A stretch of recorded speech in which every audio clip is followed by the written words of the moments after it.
Fala, seus cristãos cansados, graça e paz a todos os santos da internet. Estamos começando mais uma aula no nosso curso de Teologia Bíblica. A gente está aqui estudando cada livro da Bíblia dentro do panorama completo da história da redenção, analisando os temas de redenção da história bíblica redentiva que vai se desvendando de Gênesis a Apocalipse. E a gente já percorreu nesses últimos anos uma longa jornada. A gente saiu lá da introdução de Gênesis, desde a criação, e agora chegamos quase na reta final do Antigo Testamento. Nós tivemos 4 aulas, as últimas 4 sextas-feiras a gente se encontrou aqui para poder discutir o livro de Isaías, que apresenta ali um lindo panorama sobre a redenção, não só do povo de Israel, do povo judeu, mas também de toda a humanidade, através desse príncipe, desse Messias prometido, mas que viria na forma de um servo, um príncipe, um rei guerreiro, mas que ao mesmo tempo serve, sofre, apanha e é morto pelas nossas enfermidades. Nós somos curados pelas suas pisaduras e por aí vai. Então o livro de Isaías com certeza é um livro maravilhoso. Se você está chegando aqui agora, no meio do curso, volta lá atrás, se você quiser não voltar tanto, comece pelo livro de Isaías, que foram as últimas aulas, para você ter o panorama, pelo menos, dos livros proféticos, que é a sessão que a gente está começando agora, mas eu indico que você volte lá no comecinho, nas primeiras aulas de Gênesis, para estudar junto com a gente todo esse panorama completo do Antigo Testamento.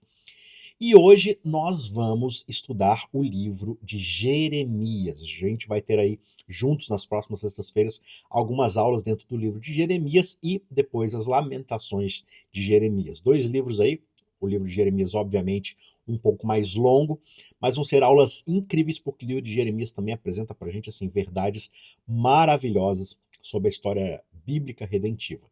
E depois nós vamos ter o livro de Ezequiel, também um livro aparentemente um tanto quanto complexo, mas também maravilhoso, tá certo? E em seguida, um livro que provavelmente você deve estar esperando bastante, que é o livro de Daniel. Nós vamos ter um panorama geral das histórias, da estrutura do livro de Daniel, como é a proposta do curso, mas claro, o livro de Daniel é um tanto quanto especial, então a gente está preparando também algumas aulas para se focar especificamente nas profecias de Daniel e como elas ajudam a gente na compreensão geral desse tema tão importante, tá certo? Vamos então aqui dar uma olhadinha naquela que é a cronologia dos livros proféticos. Então, como a gente viu no finalzinho do livro dos Reis, né, eu já dei um pouco dessa introdução aqui no livro de Isaías, você tem até 931 a.C. o Reino Unido, que culmina ali com o reinado de Salomão, filho de Davi. Mas após a morte de Salomão e a assunção ali, o filho de Salomão, Roboão, ele vai tomar conta do reino e ele vai governar tão pessimamente que, infelizmente, o reino de Israel ele vai se dividir em 2 nações. E a gente vai ter o reino do sul de um lado, que é a casa de Judá, e o reino do norte, do outro lado, que é a casa de Israel. Tá certo? Então você vai ter esses governos diferenciados, essas 10 tribos do lado do norte, as 2 tribos, Judá e Benjamim, do lado sul. E aí você vai ter a maioria dos profetas desenvolvendo seus ministérios no Reino do Sul. Você tem alguns ali no norte, mas majoritariamente, especialmente os profetas maiores, eles vão ficar ali do lado do sul. E a gente está agora mais ou menos 100 anos após o ministério de Isaías. Então, se você ver aqui no meio do slide, próximo aqui à barrinha verde, você vai ver ali Miqueias e Isaías, né? 740 a 681 a.C. Então, se você pular aqui vários e várias décadas e você abaixar um pouco mais, seguindo a linha aqui cinza de Isaías, você vai ver Jeremias ali, que exerce o seu ministério de 627 até 585 a.C., levando em consideração que o cativeiro de Judá lá na Babilônia vai começar em 606 a.C. Então você vai ver que Jeremias ele pega ali a transição do momento onde Jerusalém ainda possui o seu reino, né, livre, até o momento em que Babilônia leva o povo cativo e Jeremias ele acaba ficando para trás, diferente de Daniel e Ezequiel, que serão os próximos 2 livros. Esses dois, Daniel e Ezequiel, eles vão ser levados cativos, então eles vão exercer o seu ministério lá no exílio. Mas Jeremias ele começa o seu ministério exclusivamente ali anunciando, alertando o povo judeu, mas ele permanece em Jerusalém quando o povo é levado cativo, tá certo? Então, Jeremias, mensageiro da justiça e da graça de Deus. E quando a gente fala do livro de Jeremias, a gente vai perceber que ele está estruturado ali em pelo menos 5 partes básicas. Primeiro, do capítulo 1 até o capítulo 29, a gente observa ali, nessa estrutura, as profecias a respeito do julgamento de Deus contra o seu povo. Lembrando, profecia não é simplesmente aquele conceito moderno que a gente tem de previsão do futuro. Profecia é uma mensagem vinda diretamente de Deus, e ela pode ser uma mensagem de previsão do futuro, sim, mas na maioria dos casos elas são mensagens de exortação, de chamada ao arrependimento. Então os profetas, eles são simplesmente aqueles que representam Deus, eles falam, né, por meio da boca deles, Deus fala com o seu povo, Deus se comunica com o seu povo. Então, nós temos ali nos primeiros 29 capítulos essas exortações de Deus dizendo: olha, ô Jerusalém, se vocês não se arrependerem, Deus vai trazer juízo contra vocês.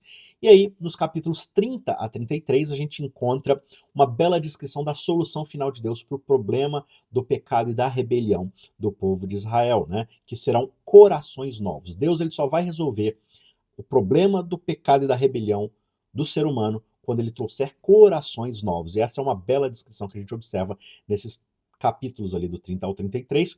E do 34 ao 45, nós voltamos para profecias da destruição final de Jerusalém. Não existe mais chamado ao arrependimento, existe simplesmente Deus avisando: olha, isso é o que eu vou fazer. Vocês não se arrependeram, vocês não voltaram atrás, a rebeldia de vocês é incurável por meios próprios, então eu vou trazer juízo para vocês, independente do que aconteça daqui para frente. E aí, dos capítulos 46 a 51, a gente tem ali outros anúncios de Deus, tal qual a gente observa lá em Isaías, mas que tratam da maldade de outras nações, né? As nações que vão trazer juízo sobre Israel da parte de Deus, mas que Deus também julgará essas nações pela sua maldade, incluindo a própria Babilônia, que é quem agora vai trazer o exílio sobre o povo de Israel, né? E a gente tem, então, finalmente, no capítulo 52, um relato do cumprimento de grande parte dessa profecia, ou seja, a gente observa a descrição da invasão e da devastação, da destruição de Judá, mas também nós temos no finalzinho um vislumbre de esperança, né? Um vislumbre ali do que Deus irá fazer. A gente tem pequenos raios de esperança de como Deus irá solucionar o problema da rebelião de Israel, o problema do pecado do ser humano, ou seja, mais uma amostra, mais um quadro geral ali, mesmo que bem discreto, dessa história bíblico-redentiva de Deus solucionando através da semente da mulher o problema do pecado. Então, no total, isso resulta no livro mais longo da Bíblia, que é o livro de Jeremias. Apesar de ele não ser dividido em tantos capítulos como Isaías, por exemplo, ainda assim, Jeremias é sim o maior livro da Bíblia, mas ele traz toda essa mensagem de justiça e de esperança na graça de Deus resolvendo o problema do mal. Agora vamos dar uma olhadinha no contexto do livro aqui, porque, como eu expliquei ali naquele panorama cronológico, a gente está diante da eminência da invasão do reino de Judá, né, o reino do sul, por Babilônia. Deus avisou há 100 anos atrás, através de Isaías, que isso iria acontecer, e agora isso está prestes a acontecer nos dias de Jeremias. Então todo o contexto do ministério de Jeremias é já nessa iminência da invasão babilônica. Você vê o tempo todo ali no texto as ameaças, né, e em paralelo você pode ler lá o segundo livro dos reis, também o segundo livro das crônicas, onde você já observa ali a iminência das ameaças do reino de Babilônia tentando invadir o reino de Judá, né? E ao longo do livro a gente vai observando ali a progressão de como Judá ele vai sendo invadido e o povo vai sendo levado cativo, e isso ocorre em 3 ondas de exílio, né?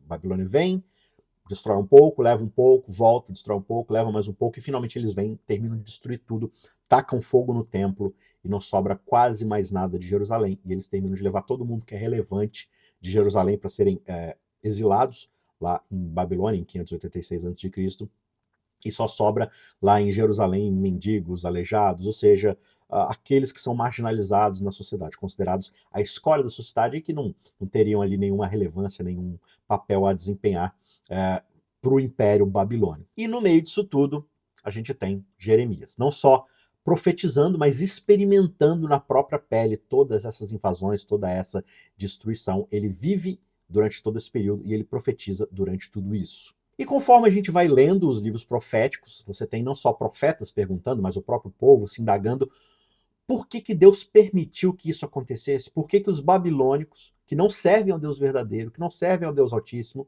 por que se Deus, sendo Altíssimo, sendo mais poderoso do que todos os outros reinos e deuses, Por que que ele permite que isso aconteça? Por que que ele permite que impérios como o babilônico venham e simplesmente destruam o templo, levem cativo o povo de Deus, o povo da aliança? Por que que isso acontece?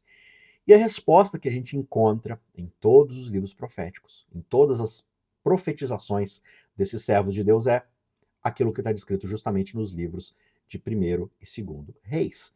O povo da aliança, o povo que deveria ser fiel única e exclusivamente a Deus, eles o tempo todo estão envolvidos em idolatria, eles traem a fidelidade a Deus, eles não são fiéis, eles estão o tempo todo indo atrás de outros deuses, adorando todo tipo de divindade estranha, seja Baal, seja Moloque, que inclusive exigia sacrifícios infantis de seres humanos, né?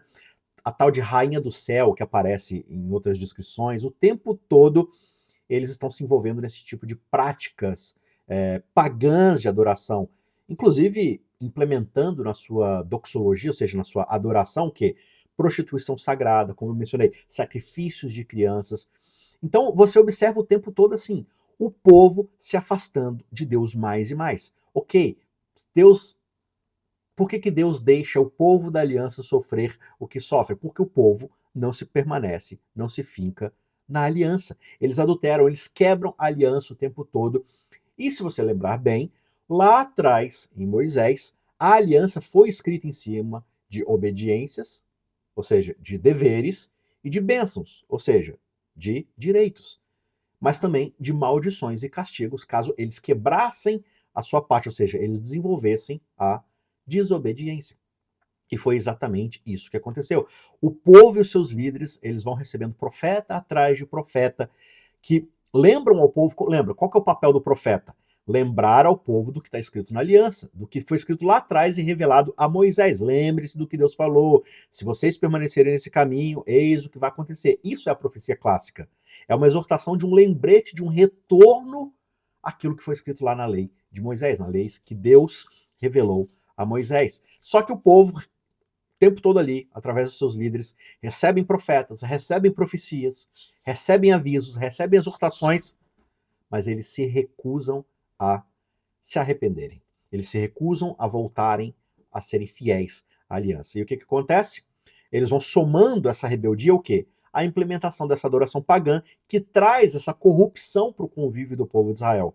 Porque fora da aliança, fora da obediência à ética da aliança, à ética da lei de Deus revelada lá no Monte Sinai, eles vão se tornando cada vez mais desonestos, cada vez mais corruptos, injustos uns com os outros. E aí você tem todo tipo de prática antiética, de quebra da lei moral. Adultério, opressão dos desamparados, calúnia, mentira, roubo, assassinato. E aí você pode contar o que você quiser em relação à quebra da lei de Deus. Por quê? Porque eles justamente não obedecem. O povo, por causa da sua rebeldia, rejeitam a aliança e eles quebram o pacto que eles têm com Deus. Então, se eles quebram a aliança, eles perdem os seus direitos. E agora, já que os deveres não estão sendo cumpridos, o que sobra são as maldições.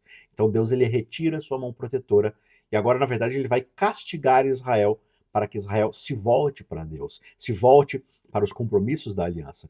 E a gente tem então Jeremias anunciando justamente essas maldições que são descritas lá em Deuteronômio 27 e 28. Assim como Isaías fez, agora Jeremias irá fazer, relembrando: olha, vocês seguiram esse caminho e lá atrás Moisés já tinha profetizado que isso aconteceria quando vocês desobedecessem. Só que mesmo aqui, enquanto Jeremias ele profetiza essa destruição, ele também vai descrevendo em paralelo o caminho que Deus vai percorrer e completar para desenvolver o seu plano da redenção, para trazer a restauração da aliança e, consequentemente, trazer as bênçãos de volta ao povo de Israel e também, como a gente observa no decorrer da Bíblia, a todo mundo, como era o propósito original lá atrás em Abraão, né? Abençoar todas as famílias da terra, ser uma bênção de redenção para todos os moradores da terra, todas as famílias, todos os povos.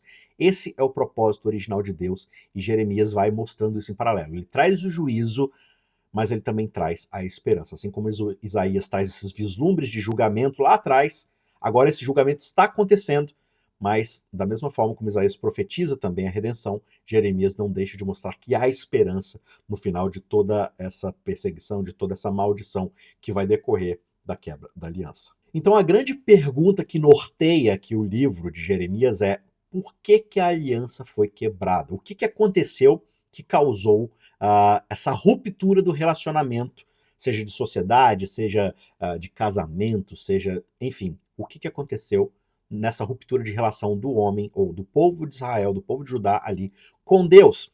E de uma maneira ainda mais profunda, essa pergunta pode ser desenvolvida no aspecto de como é que o povo pecou. Qual que é o grande pecado do povo contra Deus?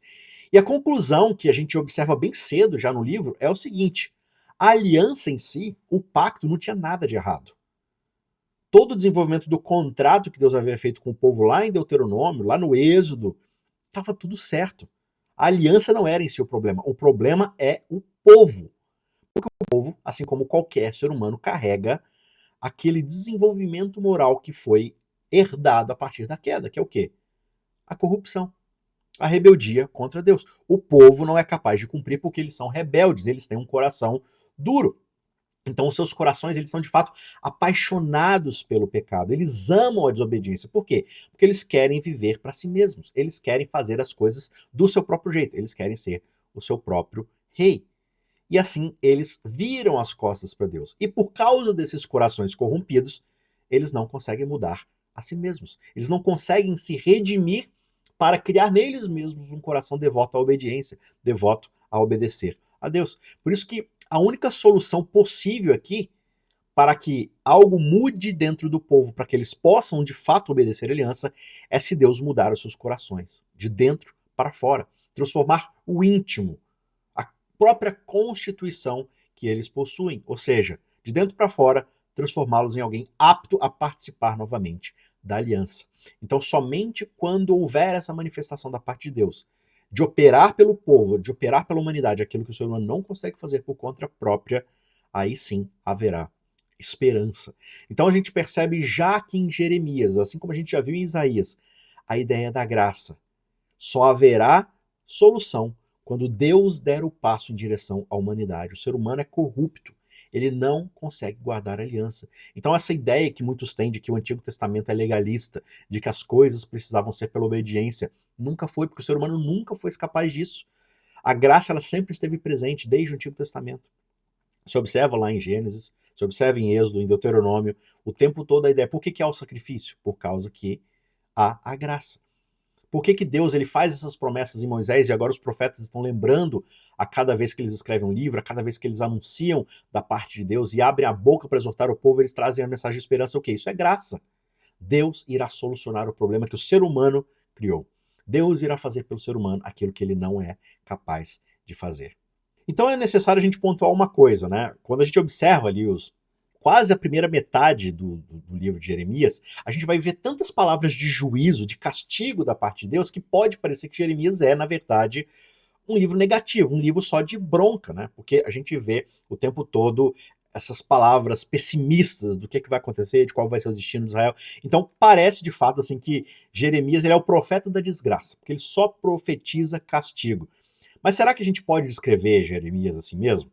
Então, vamos ver aqui logo na introdução, logo no capítulo 1, no verso 9, é, essa introdução ao seu livro. Ele diz assim: olha, depois o Senhor estendeu a mão e tocou na minha boca.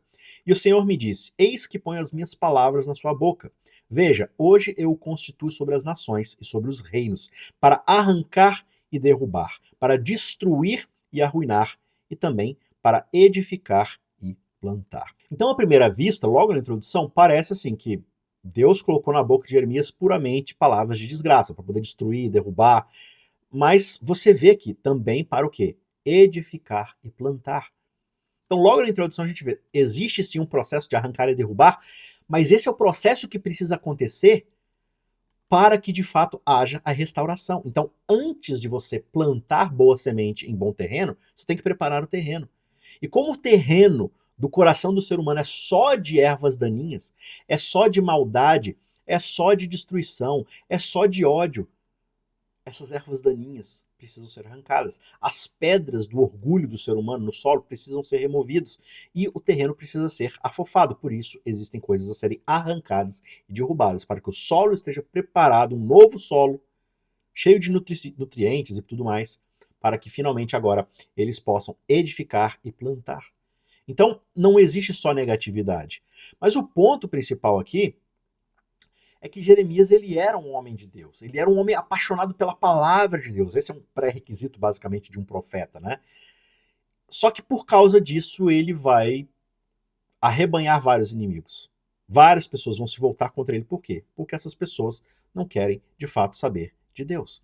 Elas querem permanecer rebeldes. Mas olha o que a gente observa aqui no capítulo 20, verso 7. Qual que é a postura de Jeremias em termos do seu chamado profético? Ele fala, olha, tu me persuadiste, Senhor, e eu fui persuadido. Foste mais forte do que eu e prevaleceste. Ou seja, tudo que está acontecendo, a graça de Deus de chamar Jeremias para chamar o povo ao arrependimento só dá porque Deus vai atrás de Jeremias e o convence, porque o próprio Jeremias possui um coração humano. É ou não é? Jeremias também não é perfeito, mas aqui a gente vê a graça de Deus prevalecendo, e é isso que ele está falando. Só que ele diz, olha, eu sou motivo de riso o dia inteiro. Todos zombam de mim, porque sempre que falo, eu tenho de gritar e clamar. Violência, destruição. Né? Parece que tudo que eu falo para o povo é sobre destruição, então o povo me odeia. Por causa da palavra do Senhor, eu sou objeto de deboche e de zombaria o tempo todo. Ou seja, Deus, o Senhor me deu um ministério, mas assim, é um ministério pesado, porque é um ministério de repreensão, de castigo. Então todo mundo olha para mim e fica zombando de mim, ah, lá vem aquele que só fala de desgraça. Quando pensei, não me lembrarei dele e não falarei mais em seu nome, então isso se tornou em meu coração como um fogo encerrado nos meus ossos. Ele fala assim, olha, por um momento eu até pensei em desistir, porque era tanta desgraça que eu tinha que comunicar para o povo, que para mim não valeria a pena continuar falando essas coisas. Só que ele diz, olha, a partir do momento em que eu coloquei no meu coração que eu ia desistir, começou uma queimação no meu coração, começou uma dor nos meus ossos, por quê? Porque eu estava reprimindo aquilo que Deus me deu para poder salvar o povo. Mesmo essas mensagens de desgraça, elas são a esperança, elas são a cura que Deus está trazendo. E Jeremias entende isso. Apesar de doloroso que foi seu ministério por causa de tudo que ele trouxe e de como o povo se voltou contra ele, como os líderes se voltaram contra ele, ainda assim ele sentia que ele deveria levar aquilo até o final. Porque era a única esperança do povo ser redimido, se ele fosse alertado. Então ele vai registrar, por exemplo, uma conspiração contra a sua vida pelos próprios sacerdotes, pelos falsos profetas, ou seja, aqueles líderes religiosos que deveriam prezar pelo zelo do povo, pela adoração verdadeira, eles mesmos se voltam contra Jeremias, porque ele fala assim, ah, esse cara tá falando coisas que vai contra a gente, e como é que a gente vai ficar em nosso status, nossa fama diante do povo? Então a gente precisa dar um jeito nele.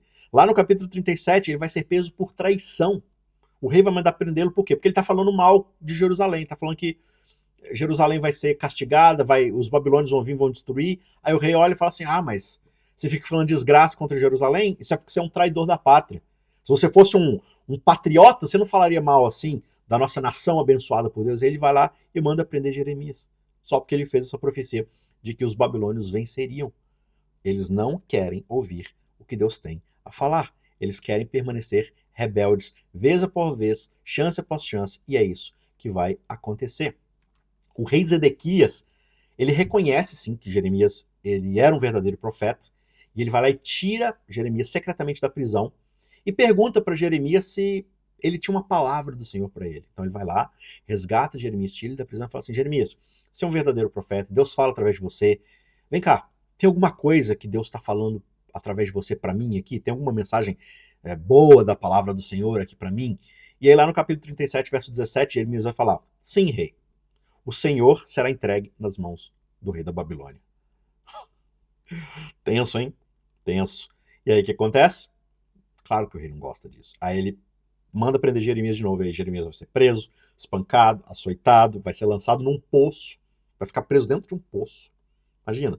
Aquela coisa úmida, escura, fedida, né? E ele vai ser julgado pela sua vida. Mas ele se recusa, em qualquer momento, a comprometer a mensagem que ele precisava passar. Ele fala, olha, eu preciso ser fiel ao que precisa ser dito da parte de Deus. Porque essa é a única esperança que o povo tem de restauração. No verso 18, ele fala para o rei, olha, em que eu pequei contra o Senhor, rei? Qual que é a minha culpa? Ou o que eu fiz contra os seus servos? Ou contra esse povo para que o Senhor me coloque na prisão? Onde estão agora os profetas que lhe profetizavam, dizendo, o rei da Babilônia não virá contra vocês, nem contra essa terra? Quer dizer, Todos os profetas que ficaram adulando o Senhor, falando que não ia acontecer nada, que os babilônios não viriam, eles deveriam estar presos, porque eles mentiram para o Senhor, porque os babilônios estão aí na porta. Eles falaram que os babilônios não viriam. E agora? O que está acontecendo? Os babilônios estão aí. Eles estão prestes a vir e castigá-los, a levá-los para o exílio. Então, eles deveriam estar presos. Eles falaram que não ia acontecer nada. Mas eu que falei a verdade, da parte de Deus. E tudo que eu falei está se concretizando. Aí eu vou ser preso porque o que eu estou falando é verdade. Então, Jeremias, ele sentia essa necessidade de proclamar o julgamento de Deus, porque ele sabia que era necessário. Então, não era por causa de uma disposição melancólica, por causa que Jeremias era depressivo, e aí por isso ele só falava desgraça. Não, é porque ele amava a palavra de Deus. E ele estava cercado por uma nação pecadora. E ele sabia que a única solução para o pecado da nação era se eles se arrependessem. E para isso, eles precisariam ouvir a palavra que vinha de Deus. Essa é a primeira parte aqui do nosso estudo sobre o livro de Jeremias. A gente observa aqui já esse panorama, esse resumo a respeito do ministério de Jeremias e o que ele irá fazer, o que ele irá trazer na tônica da sua mensagem para o povo. E como a gente já tem aqui um tempinho do nossa aula, para não ficar muito extenso, né? A gente vai parar por aqui. E na semana que vem, né, a gente vai voltar para estudar aqui quais são os 5 temas importantes dos 25 primeiros capítulos, tá certo? Então, a gente viu aqui a introdução, o panorama geral do livro, um pouco sobre Jeremias e qual é o seu propósito, do seu ministério.